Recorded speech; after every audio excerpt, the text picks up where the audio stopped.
Occasionally, a caravan passes. We traders armed to the teeth, prepared to fight every yard of the way against the Tuareg. To be robbed in the desert is death, for without camels, traveling is impossible. Vast distances separate the green islands in this yellow ocean of sand, or the mouths of the wells are still guarded against the drift with great stones, as in the days when Jacob served 7 years for Rachel. Between these halting places, the sand is burning enough to blister the skin of the feet. The thermometer registers an incredible temperature. The least portion of the features exposed is scorched as by fire, and traveling is possible only with a veiled face.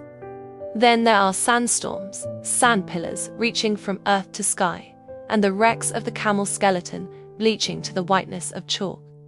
In this ghastly desolation, the last fragment of the exploring mission finds itself reduced to such misery that even with the certainty of water a few miles off, the men cannot summon strength to advance. There is only one camel. It is their ship, their engine, their forlorn hope. The riches of 1,000 kingdoms would be as nothing in their eyes at such a juncture in exchange for 1 day, 1 hour of that camel's life. There is a single native French officer alive, the quartermaster. He is trusted by the Muslim Spahis to go forward with the camel to the well, procure water, and send back the animal with a supply of well-tanned skin. But within a few hundred yards of the well, his strength fails him. The Arab soldier accompanying him volunteers to obtain water, but rewards himself for his pains by stealing the camel. The frightful despair of the survivors may be imagined.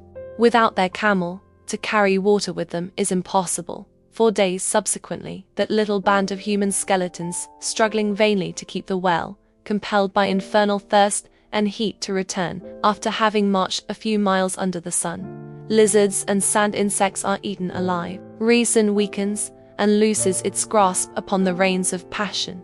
An Arab sent out for assistance is shot and eaten by his comrades. 2 more are subsequently murdered. The survivors devour the bodies, and a new phase of horror commences.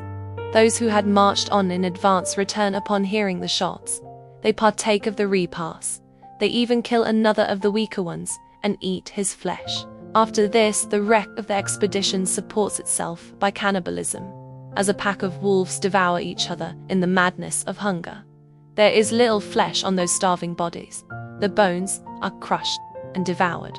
Discipline is of course forgotten. The French officer is killed and eaten. Then appears the most horrible phase of the long tragedy. The sufferers conceive a hideous dread of each other. They separate, they fear at night to sleep. The man who yields to slumber, in spite of himself, may never wake. Carrying with him a provision of human flesh, they continue to struggle backward and forward between 2 oases, dreading each other more than death, fearing the sunset, the flesh-colored sunset of the desert, fearing the tepidness of night, tempting the weary to close their eyes, fearing the furnace glow of dawn heralding another day of horrors. In the glare of his comrade's eyes, in the fleshlessness of his comrade's face, each sees a menace and a mockery of death. Each keeps his finger upon the trigger of his revolver. Only when nearly 1/2 of the survivors have been devoured by the rest does the remnant of the expedition succeed in reaching a nomad camp whose friendly sheik affords them true Arab hospitality. Strangely enough, these wretched survivors still feel the most intense hatred to one of their number, who had been left behind at Hassi Hajjad, the pilgrim's well, and who had repeatedly fled from those who sought to kill and devour him. They design to return and kill him, and beg that camels be lent to them. But the Arab host suspects something.